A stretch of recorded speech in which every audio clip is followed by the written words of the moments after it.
அனைவருக்குமே வணக்கம்.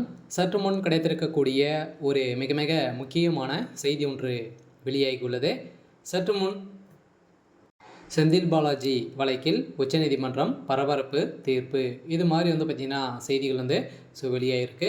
இப்போ பார்த்திங்கன்னா செந்தில் பாலாஜி அவர்கள் ஒரு மிகப்பெரிய ஒரு ஊழல்வாதியாக தமிழக மக்களுக்கு ஒரு தெரிஞ்ச ஒரு முக்கிய அமைச்சராக இருக்கார் இல்லையா?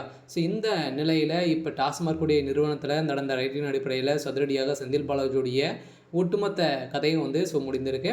இதைத் தொடர்ந்து மீண்டும் ஏற்கனவே பார்த்தீங்கன்னா டிரான்ஸ்ஃபார்மர் கொள்முதல் முறைகேடு வழக்கில் செந்தில் பாலாஜிக்கு எதிராக அரசுக்கு பார்த்தீங்கன்னா அரசு வழக்கு பதிவு செஞ்சிருந்தது. இந்த வழக்கு பதிவின் அடிப்படையில் இப்போ அதிரடியாக செந்தில் பாலாஜி வழக்கிலும் பார்த்தீங்கன்னா நீதிமன்றம் அதிரடியாக ஒரு பரபரப்பான தீர்ப்பு வழங்கியிருக்காங்க.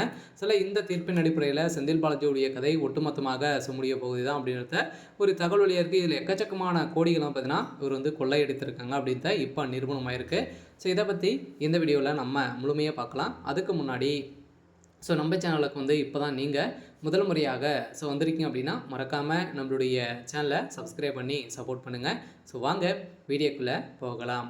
பார்த்தீங்கன்னா செந்தில் பாலாஜி அவர்கள் நம்மளுக்கு தெரியும், மின்சாரத்துறை அமைச்சராகவும் இருந்திருந்தார். ஏற்கனவே பார்த்தீங்கன்னா மின்சாரத்துறை அமைச்சராகவும் அதே மாதிரி மதுவிலக்குத்துறை அமைச்சராகவும் இவர் இருந்திருந்தார். இந்த நிலையில் தமிழ்நாடு மின்சார வாரியத்திற்கு பார்த்தீங்கன்னா டிரான்ஸ்ஃபார்மர்கள் கொள்முதல் செய்ததில் 397 கோடி பார்த்தீங்கன்னா முறைகேடு நடந்ததாக முன்னாள் அமைச்சர் செந்தில் பாலாஜி உள்ளிட்டோருக்கு எதிராக தொடரப்பட்ட வழக்கில் தமிழக அரசுக்கு ஒரு வாரம் கால அவகாசம் வழங்கி சென்னை உயர்நீதிமன்றம் உத்தரவிட்டுள்ளது.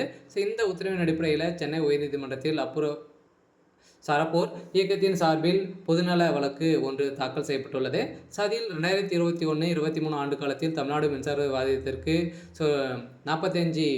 45,800 டிரான்ஸ்ஃபார்மர்கள் கொள்முதல் செய்ததில் ரூபாய் 1,183 கோடி மதிப்பில் டெண்டர்கள் கோரப்பட்டது. இதில் முறைகேடு நடந்துள்ள நிலையில் இதனால் தமிழக அரசுக்கு 397 கோடி இழப்பு ஏற்பட்டுள்ளதாகவும் இது தொடர்பாக லஞ்ச ஒழிப்புத்துறை புகார் தந்ததும் நடவடிக்கை எதுவுமே எடுக்கவில்லை. இந்த நடவடிக்கையின் அடிப்படையில் முன்னாள் அமைச்சர் செந்தில் பாலாஜி, மின்வாரியத்துறை தலைவர், நிர்வாக இயக்குனர் ராஜேஷ் லக்கானி உள்ளிட்டோருக்கு தொடர்பு இருக்கலாம் என்பதற்கு ஆதாரங்களும் இருக்குது. இந்த ஆதாரத்தின் அடிப்படையில் இப்போ உச்சநீதிமன்றத்தின் கண்காணிப்பில் சிறப்பு புலனாய்வு குழு பார்த்தீங்கன்னா விசாரிக்க வேண்டும் என தெரிவிக்கப்பட்டுள்ளது.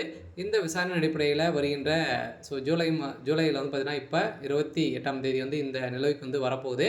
இந்த தீர்ப்பின் அடிப்படையில் இப்போ இந்த செந்தில் பாலாஜியுடைய லஞ்ச ஒழிப்புத்துறையில் பார்த்தீங்கன்னா இப்போ ஒதுக்கி வச்சுருக்காங்க. இருந்தாலுமே கால அவகாசம் கேட்டிருக்காங்க. இருந்தாலும் செந்தில் பாலாஜியுடைய வழக்கில் இப்போ புதிய திருப்பம் ஏற்பட போகுது. இருந்தாலுமே என்ன